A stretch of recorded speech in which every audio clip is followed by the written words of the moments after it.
안녕하세요. 즐거운 이야기를 통해서 수학의 재미를 찾아보는 수다학입니다. 혹시 아이들이 그림 그리는 모습을 자세히 살펴본 적이 있으세요? 아이에게 부담 없이 마음속에 있는 것을 다 그림으로 표현하라고 한 후에 그 그림을 토대로 대화를 하고 또 칭찬을 많이 해주는 것이 따뜻한 감성을 기르는 데 큰 도움이 된다는 연구 결과가 나왔습니다. 잘 그렸다, 못 그렸다 이런 평가보다는요. 그냥 마음껏 자신의 상상의 나래를 펼칠 수 있도록 내두는 거, 그게 가장 중요한 포인트겠죠. 자, 오늘도 전문가 선생님들과 함께 즐거운 수학 이야기 시작해 보겠습니다.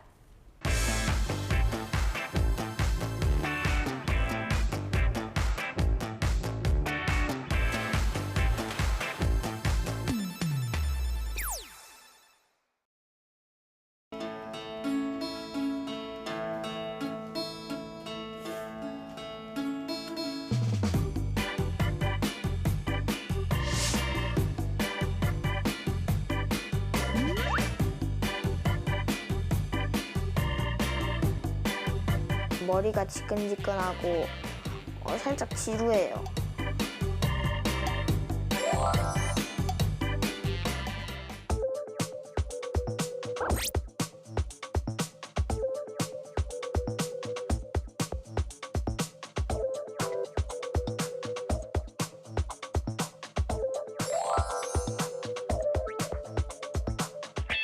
주변에서 보면 개그맨이라는 직업을 가지고 있는 사람들이 정말 재주들이 많더라고요. 그림 잘 그리는 분들도 많던데 이리 씨도 그림을 좀 잘 그리는 편이에요? 저는 근데 그림을 진짜 못 그렸어요. 아, 그래요? 너무 못 그려가지고 사실 학교 다닐 때 보면은 그림 잘 그리는 애들 거는 그 교실 뒤에다 붙여줘요. 근데 제 그림은 특별히 선생님이 잘 보관해 놨다가 겨울이 되면 난로 필 때 불쏘시개로 많이 썼었어요. 정말 너무 슬프네요, 진짜. 정말 그림을 못 그리는데 네. 근데 우리 김인 선생님은 또 초등학교 선생님이니까 또 초등학교 선생님은 전 과목을 다 하잖아요. 맞아요. 왠지 그림도 잘 그리실 것 같아요. 오늘 옷도 보세요. 약간 그림이 진짜. 네. 있어요. 네. 그림을 잘 그리면은 지도하는데 되게 도움이 많이 돼요. 그럴 것 예를 들어서 같아요. 운동회 때 꼭두각시 연습할 때 1학년들은 설명보다 그림을 그려가지고 통신문을 만들어주면 동작들을 되게 잘 익히거든요. 네. 그래서 그런 만화 그리는 것들을 공부를 좀 많이 한 편이죠. 이렇게 잘 그리지는 못합니다. 딱 보니까 오늘 그 파인드 매스 왠지 그 화가가 아닐까 이런 생각하는데 네. 또 화가 맞습니까? 아유, 이걸 못 맞히면 안 되죠. 내가 그렇죠. 또 화가 하니까 또 예전에 했던 또 우리 개그가 생각이 나네요. 뭔데요? 기대되는데요? 뭐 싸움을 알려주는 그런 개그 코너였는데 우리 싸움을 배우러 온 애 뒤통수를 제가 갑자기 탁 때려요. 갑자기 왜 때리세요? 화가 나잖아요. 그러면 화가 날 거면 피카소 같은 화가 나. 이때를 노리는 거야 하면서 공격했던 옛날 개그가 떠오릅니다. 요즘 개그하고 싶죠? 개그에 대한 열의가 느껴지네요, 있죠. 이리 씨. 근데 저희가 사실 파인드 매스를 통해서 정말 삶의 여러 가지 분야 속에 수학이 숨겨져 있다는 거는 이제 많이들 아실 텐데요. 정말 그림 안에도 수학이 숨겨져 있을까? 이런 생각 많이 하실 것 같아요. 맞습니다. 근데 걱정 안 하셔도 돼요. 그 전문가가 있잖아요. 우리 김세 선생님. 정말 그 어디에서도 이 수학을 찾아내시는 분 아니겠습니까? 네, 맞아요. 저번에도 보면 어디 뭐 기둥, 건물 기둥 하나만 보고서도 저기에 수많은 수학을 찾아내시는 맞아요. 무서운 분입니다. 손잡이 하나에서도. 그렇죠. 예, 이 그림 속에도 수학이 존재합니다. 뭐 흔히들 생각하기에 미술과 혹은 화가와 무슨 수학이 관련이 있겠느냐, 뭐 이런 생각을 하기 쉽지만 네. 정말 수학이 요긴하게 아주 중요하게 사용되는 분야입니다. 이렇게 말씀을 하시니까 더욱더 궁금해지는데요. 오늘 파인드 매스 함께 만나볼 직업은요, 화가입니다. 지금 시작해 볼게요.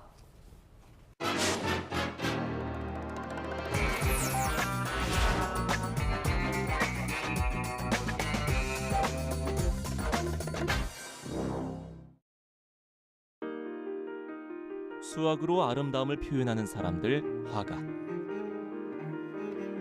15세기의 화가들은 당대에 으뜸 가는 수학자?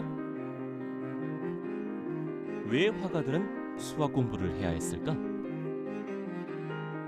레오나르도 다빈치의 최후의 만찬, 산드로 보티첼리의 비너스의 탄생, 라파엘로 산치오의 아테네 악당, 원근법을 꽃피운 르네상스 화가들이 수학을 선도했다? 조선 후기의 화가 단원 김홍도, 그의 그림에 숨겨있는 수학 원리.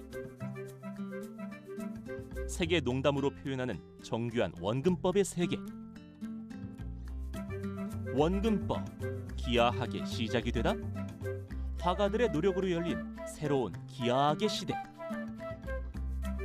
현대에 이르러 더 뚜렷이 드러나는 수학과 미술의 관계.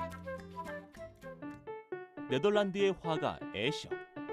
애셔와 수학은 떼려야 뗄 수 없는 관계. 화려한 기법 테셀레이션. 애셔의 손에서 완성되다. 수학의 소재인 테셀레이션을 자유자재로 구사한 애셔.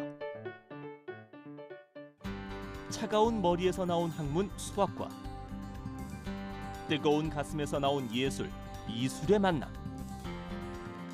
수학으로 아름다움을 표현하는 사람들, 화가를 만나보자.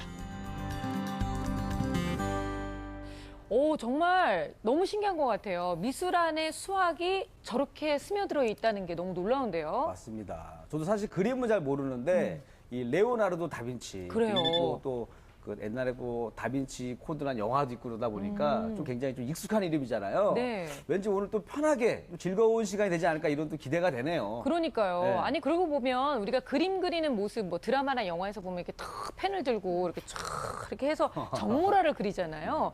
이런 거를 보면 이게 결국은 뭐 원근법, 그리고 이 물체의 뭐 크기, 뭐 이런 거를 좀 보기 위해서 이게 했던 어떤 이런 것도 좀 수학적인 어떤 그런 거죠. 그럼요. 예. 이 원근법이라는 게 사실 인간의 눈으로 보는 어떤 공간들을 2차원 평면에 이렇게 표현하고 묘사하는 그런 회화 기법이라고 할 수 있는데 네. 사실은 이런 미술의 어떤 회화 기법이 어떤 유명한 기하학을 탄생하는 어떤 촉발을 하는 매개체 역할을 해준 그런 역할을 했습니다. 사실 뭐 이런 원근법의 종류도 꽤 있는데요. 뭐 위에서 본 모양, 조감도라고 하는 세조자를 써서 위에서 보는 모양, 또 충관도라고 해가지고 벌레 즉 아래쪽에서 본 모양들이 있을 수 있고, 그리고 또 소실점의 개수에 따라서 1점 투시, 뭐 2점 투시. 예를 들어 1점 투시 같은 경우는 기찻길 같은 거 있잖아요. 네. 골목길 같은 거 이렇게 쭉 좁아져가는 그렇게 되는 거고, 뭐 2점 투시 같은 경우 예를 들자면 어떤 건물을 그릴 때 양쪽 평행선을 밑에 그려주고 양쪽에서 이렇게 즉 여기 기준으로 해서 이렇게 줄어든 두 점으로 이렇게 소실되는 그런 기법으로 그릴 수가 있겠고, 이런 것들이 우리가 흔히 알고 있는 것이 투시도법, 뭐 원근법 이렇게 말을 할 수 있겠죠. 네. 사실 이러한 이 원근법, 투시도법에 대해서는 예전부터 있었지만 제대로 정립된 것은 르네상스 시대에 제대로 정립이 됐고, 원근법이 이 수학과 좀 연관이 아주 깊은데 어떤 기하학의 탄생을 가져왔어요. 그래서 그러니까 그 당시 뭐 화가들 혹은 이런 그림에 조예가 깊은 사람들은 이렇게 뭐 컴퍼스를 들고 다니면서 비례를 재일 정도로 뭐 그렇게 했다는 썰도 있고 그래요. 네. 그래서 그 당시 사람들은 수학을 많이 사용했고 기하학을 많이 배워서 진짜로 그림에 활용을 했고, 그렇기 때문에 수학을 모르는 사람들은 그림을 제대로 그릴 수 없다라고 할 정도로 그런 그 당시에 쓰여진 뭐 유명한 사람들의 회화론, 여러 사람이 쓰셨더라고요. 회화론을. 네. 그 책마다 서장에 기하학을 모르는 자는 이 책을 보지 마라라는 정도로 그런 표현들을 썼을 정도로 수학을 중요시 여겼습니다. 그 당시에는. 네. 이러한 원근법들이 그 사실 여러 가지 뭐 사용이 됐어요. 예를 들어 지도 같은 경우도 그런 어떤 기하학적인 것들이 필요했고, 그런 것들은 그런 당시에 그런 원근법이라든지 지도라든지 여러 문명들이 이제 조금씩 발전하고 있을 때 수학자들이 이런 것들을 이해할 필요가 있었던 거예요. 그래서 연구를 하다 보니까 어떤 기하학이 네. 정립이, 새로운 기하학이 어떤 정립이 되는 거죠. 그래서 유클리드 기하학에 대한 비판으로서 이제 비유클리드 기하학이 나오고, 뭐 이런 전문적인 얘기가 나오겠지만 뭐 해석 기하, 뭐 구명 기하, 뭐 여러 가지 다양한 기하들을 만들어내는 어떤 출발점이 됐다고도 할 수 있습니다. 네. 평상시에 사실 제가 그림을 잘 몰라서 미술관을 잘 안 다녔는데 선생님들이 이 그림 속에 숨어져 있는 이 수학 얘기를 들으니까 더 가기 싫어졌어요. 어머. 아니, 가고 싶어져야 되는 거 아니에요? 수학 생각이 날 것 같은데 네. 근데 도움은 많이 된 것 같아요. 그럼요, 만약에 그럼요. 다시 미술관을 간다면 조금 좀 이렇게 아는 척도 할 수 있을 것 같고 네. 조금만 더 공부하면 좀 심지어 잘난 척까지 좀 할 수 있지 않을까. 그리고 모든 게 다 그렇지만 정말 아는 만큼 보인다고 뭔가를 좀 알고 가면 그림도 좀 달라 보일 것 같은데요. 르네상스 시대에 정말 많은 유명한 화가들이 등장을 했는데 사실 뭐 레오나르도 다빈치도 이 시대의 화가잖아요. 그렇죠. 레오나르도 다빈치, 뭐 미켈란젤로, 라파엘로, 보티첼리 네. 그런 사람들이 그 르네상스 시대인데요. 그 당시에는 진짜 융합의 시대였죠. 한 사람이 사상가, 수학자, 그렇죠. 미술가, 뭐 과학자 이 모든 역할을 다 했고 그 와중에 이제 레오나르도 다빈치가 가장 유명한 인물이 됐고요. 그 이후에는 과학이 분화가 됐잖아요, 학문이. 근데 지금 다시 융합으로 가고 있기 때문에 네. 르네상스맨이라는 말도 있는 것처럼 이제는 한 사람이 한 분야만 알아가지고 되는 게 아니고 여러 쪽으로 같이 가게 돼 있죠. 이탈리아에 레오나르도 다빈치가 있다면 우리나라에는 단원 김홍도가 있습니다. 네. 그래서 김홍도님의 그림 중에 가장 대표적인 게 씨름이잖아요. 네. 그래서 이 씨름에 아주 재미있는 수학이 숨어져 있어요. 그래서 씨름에 보면 우선 이제 수평선하고 수직선하고 이렇게 만날 때 이 가운데 점을 원점이라고 하거든요. 그때 이렇게 사분면으로 나눈 다음에 사람들의 명수를 보면 가운데 2명 이렇게 씨름하고 있는 네. 2명 빼고 이쪽에 5명, 8명, 그다음에 5명, 2명이 있어요. 그래서 그렇게 숫자로 셀 수가 있거든요. 근데 이 숫자들을 신기하게 이렇게 대각선의 합을 보면 12명, 12명이 나와요. 그렇네요. 근데 이 10이라는 수가 옛날부터 완전한 수라고 해서 12달. 1년은 12달, 또 시간도 12시, 12시 합해서 24시. 이런 식으로 해서 10이라는 굉장히 완전한 수로 여겨서 중시했거든요. 그래서 수학적인 원리들이 그 그림 하나에 사람의 수로 다 나타나 있어서 정말 신기해요. 너무 놀라운데요, 진짜. 하나 또 중요한 거 배웠네요. 완벽한 수 12, 제 이름이 1위. 왜 그러는 거예요, 도대체? 왜 그러시는 거예요? 자, 그럼 우리 현대미술로 좀 넘어와가지고요. 현대미술에서도 수학적인 감각을 가미해서 그린 그런 화가들이 많이 등장을 했을 것 같아요. 예, 있습니다. 예, 애셔라는 판화가가 있는데요. 참 제가 좋아하는 분입니다.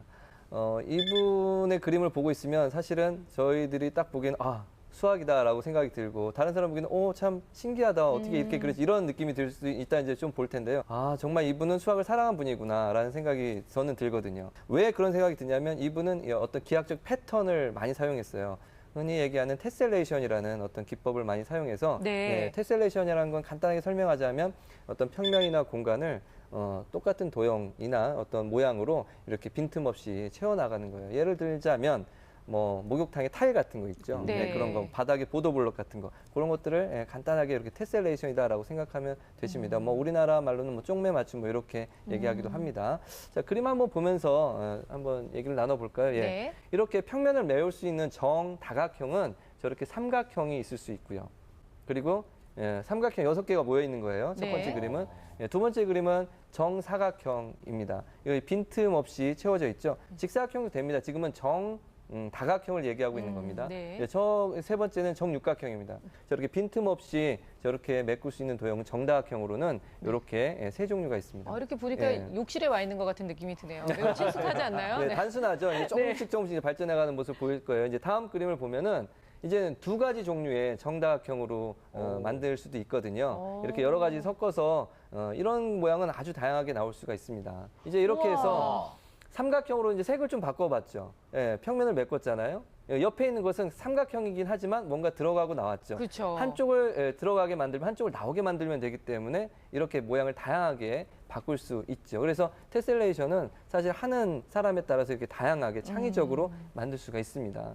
다음 그림을 보면 이제 이게 좀 뭔가 좀 작품이 다르죠. 이제 예술적 경지로 이른 이제 애셔의 작품입니다. 네네. 예, 저기 보면 저기 도마뱀 같이 보이는 그림이 이렇게 좀 평면을 메꿔가지고 이렇게 육각형이 보일 겁니다. 그 가운데 그림이. 그러니까 맞아요. 네. 예, 들어가고 나오고 이렇게 해가지고 사실은 육각형을 기본으로 해서 어떤 부분이 들어왔으면 반대쪽은 나오게 만들어서 이렇게 평면을 메꾸게 되어 있는 거죠. 그래서 악어가 나와서 다시 돌아 들어가는 그런 느낌이 보이죠. 그 옆에 있는 그림은 새와 검은 새와 하얀 새가 이렇게 교차돼 보이잖아요. 교차되고 있어요. 그렇게 해서 이제 테셀레이션의 의미를 부여하고 어떤 그 작가가 의도하는 의미를 담으려고 이렇게 네. 수학적인 기법을 사용한 거죠. 마치 이 오른쪽 그림은요. 예. 왜 그런 거 이제 심리 같은 거 얘기할 때 예. 하얀 새가 잘 많이 보이면 착한 사람, 검은 새밖에 안 보였죠, 솔직히. 저는 사실 그 검은 새를 얘기해서 찾았어요. 그래. 못 찾았어요, 처음에. 그럼 착한 사람. 네, 이런 거 있잖아요. 예, 선생님, 실제로 갑자기. 사실 애셔는 또 착시 그림도 그리기도 했어요. 이런 와. 그림도 오, 이런 거 있습니다. 기억나요, 진짜. 네. 천사와 악마. 예, 보면 새가 있고 뭐 물고기가 있죠. 근데 옆에는 천사와 악마인데 이거는 또 무한까지도 표현을 했네요. 그러니까 오, 어떤 진짜. 네. 점점 같이 평면을 메꾸기도 했지만 그 원안에 어떤 무한대의 개념을 작아지면서, 요 안에 네. 표현하고자 한 거죠. 그래서 이런 여러 가지 다양한 방법들을 했는데 이 안에 평행이동이라고 할 수도 있고 어떤 것들은 평행이동해서 만들 수도 있고 어떤 건 회전이동해서 만들 수 네. 있고 혹은 뭐 이런 것들을 섞어서 만들 수도 있고 그리고 반사해서 만들 수도 있고 여러 가지 다양한 기법들을 이용해서 이런 테셀레이션 혹은 뭐 쪽매 맞춤이라고 하는 이런 그림들을 만들어낼 수 있는데 그 애셔가 대표적인 판화가라고 할 수 있습니다. 와, 우리 김세식 선생님은 진짜 네. 철저하게 준비를 잘해 오시는 게 느껴지는데요. 이분 말고도 또 다른 화가도 있을 것 같은데 더 많은 소개를 좀 해주세요. 예, 사실 정말 많이 있습니다. 사실 뭐 르네상스 시대에는 정말 엄격하게 그 인체의 비례라든지 그런 뭐 원근법이라는 걸 엄격하게 지켰기 때문에 네. 수학적인 내용들이 많이 있죠. 근데 이제 현대에서 보면은 역시 뭐 추상화 혹은 뭐 초현실주의 화가들 그림들을 보면 그거 들어보기에는 그냥 막 그린 것처럼 보이잖아요. 뭐 이거 대충 뭐 찍찍 그려놓은 거 아니야? 이렇게 보일 수도 있겠죠. 그런데 사실 그 안을 살펴보면 그런 것들을 엄격하게 그 작가가 뭔가 담고 싶은 메시지를 전달하기 위해서 사용된 것이다라고 네. 할 수 있습니다. 그래서 살바도르 달리라는 화가를 예를 들고 싶은데 초현실주의 화가입니다.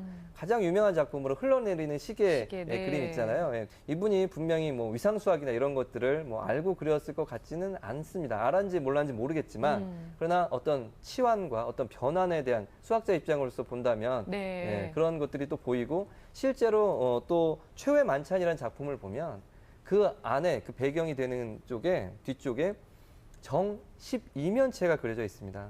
정 12면체 같은 경우는 바로 플라톤의 입체 중에 하나, 정다면체 중에 하나인데 그 정 12면체는 우주를 뜻해요. 그러니까 플라톤이 그 당시에 이렇게 이건 우주를 뜻한다고 했으니까 그런 메시지를 전달하기 위해서 그런 수학적 도구를 사용했다라고 할 수가 있습니다. 네. 좀 대단하시네요. 그렇죠. 항상 뭐 누구 나오면은 그분 제가 참 좋아하는데요. 네. 누구 나오면 제가 참 좋아하는데서 저도 이제 선생님 얘기 듣고 가만히 있을 수가 있겠습니까? 네네. 그래서 제가 하나 준비했는데 그렇다면 저는 수학에는 관심 없고 돈에 관심 많은 사람입니다. 그래서 숫자, 네. 현재 세계에서 가장 비싼 그림은 무엇일까요? 혹시 아세요? 좀 비싼 그림이요? 네. 근데 이게 뭐 매년 바뀔 수도 있기 때문에 나도 이렇게 피해가야지. 2016년에는 어떤지 잘 모르겠네요. 네. 큰 변화도 아직 없는 것 같습니다. 아, 그래요? 네. 유명한 화가 중에서 또 이 고갱이라는 화가분이 네. 그린 작품인데요. 이 작품 이름이 우리 어머님이 혹시 그렸나 의심할 정도로 자주 하던 얘기입니다. 언제 결혼하니? 이게 작품명이에요. 네. 언제 결혼하니가 작품명인데 이 그림이 얼마였을 것 같으세요? 대충 1,000억? 더 높습니다. 우리 카타르 왕조에게 무려 3억 달러, 우리나라 돈으로 3,300억에 팔렸다고 합니다. 아, 진짜요? 예. 야, 진짜 이 그림 하나가 그렇게까지 대단한 가치를 또 갖게 그런데 되는군요. 조심할 점은 뭐냐면 예. 1억 달러에 팔렸다고 해서 그게 제일 비싼 그림이라고 볼 수는 없고요. 그렇죠. 왜냐하면 이거보다 훨씬 더 가치가 있는 그림들은 뭐 최후의 만찬이든 모나리자든 그런 것들은 팔 생각도 없고 사겠다는 사람도 없는 거잖아요. 네네. 그런 거에 대한 가치는 도저히 숫자로 판단할 수 없을 정도로의 어마어마한 가치를 갖고 있을 겁니다. 아, 진짜 하긴 그렇네요, 정말로. 사실은 이제 뭐 점점점 나이가 들면서 미술을 알고 음악을 알고 뭐 이렇게 예술을 좀 안다는 게 얼마나 인생을 윤택하게 하는지에 대한 그 깨달음을 좀 얻게 되잖아요.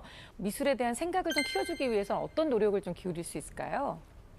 체험만큼 좋은 건 없죠. 그래서 보면은 굉장히 많은 체험들이 있거든요. 예를 들면 제가 최근에 봤던 행사 중에 부가트와 수학 기호의 만남이었어요. 그건 뭐예요? 어떤 부가트는, 연관성 있는 거예요? 네, 부가트는 책을 만드는 거거든요. 예쁘게 해서 조형 요소나 회화 요소, 뭐 일러스트레이트, 뭐 디자인 요소를 해서 재밌는 책을 만드는데 수학 기호를 그 내용으로 넣는 거죠. 그래서 그 책을 보면서 뭐 수학도 이해하고 기초 개념도 넣고 기하학 특히 재미있게 아까 셋을 말씀하신 것처럼 그런 것들을 녹여서 북을 만들어서 그 예술책을 이제 전시하고 네. 관람하는 그런 활동도 있고요. 또 조금 이렇게 아이가 활동적이다 이럴 때는 미술하고 수학하고 이제 융합한 스팀 체험전도 있어요. 그래서 그런 경우는 자기 사진을 찍으면 자기 사진을 갖다 놓으면 이제 대칭, 각도에 따라 얼굴 모양이 달라지는 모습도 하고 내가 그린 그림을 입력을 시키면은 그게 입체로 나타나기도 네. 하고 또 기하학을 활용한 보드게임, 신종 보드게임이나 퍼즐게임 같은 것도 체험할 수 있고 하기 때문에 그리고 이렇게 미술도 익히고 수학적인 그런 감각도 기를 수 있어서 적극 추천합니다. 네. 오늘 이제 방송을 보면서 나는 미대 입시를 준비하고 있는 학생이었는데 갑자기 미술과 수학이 이렇게 관련이 있다고 하면 아이들이 머리가 아프다고 생각할 수도 있을 것 같거든요. 많은 조언이 좀 필요할 것 같아요. 과거에는 미대 입시에서 서울대 디자인과 빼놓고는 사실 수능 수학이 수학을 안 보고 아이들을 뽑았거든요. 최근에는 수시 입시가 많아지면서 내신을 평가하고 이 아이의 어떤 동아리 활동이나 과외 활동을 통해서 미대 입시를 뽑는 경우가 아주 많이 늘고 있기 때문에 수학을 못하면은 미대도 가기가 힘들어진 세상이 됐고요. 또한 지금은 아예 실기를 안 보고 미대를 뽑아서 그림은 와서 배우고 그 전에 갖고 있었던 너의 수학적, 과학적, 인문학적 지식을 이 그림에 녹여내거라 네. 하는 그런 입시도 있습니다. 그래서 이제 융합이 대세가 됐기 때문에 수학이나 과학이나 아트를 함께하는 그런 쪽의 미술을 지금부터 도전한다면, 즉 미술하는 사람들이 수학적 사고력까지 같이 있는다면 네. 이제 또 다른 그 하나의 큰 흐름에서의 중요한 포지션을 차지할 수 있기 때문에 융합적인 측면에서 그림하시는 분들도 수학을 꼭 같이 했으면 좋겠습니다. 그러니까 수학을 통해서 예술의 또 다른 이제 한 걸음이 더 나아갈 수 있는 그렇죠. 그런 예술의 분야를 또 만들어 나갈 수도 있겠다. 뭐 이렇게 한번 예상을 해볼 수 있을 것 같은데요. 오늘은 정말 전설 속의 화가도 만나보고 또 그림 안에 숨겨져 있는 수학의 원리도 알아보고 정말로 재밌는 시간이었습니다. 파인드 매스 오늘은 화가를 만나봤고요. 다음 시간도 많이 기대해 주세요.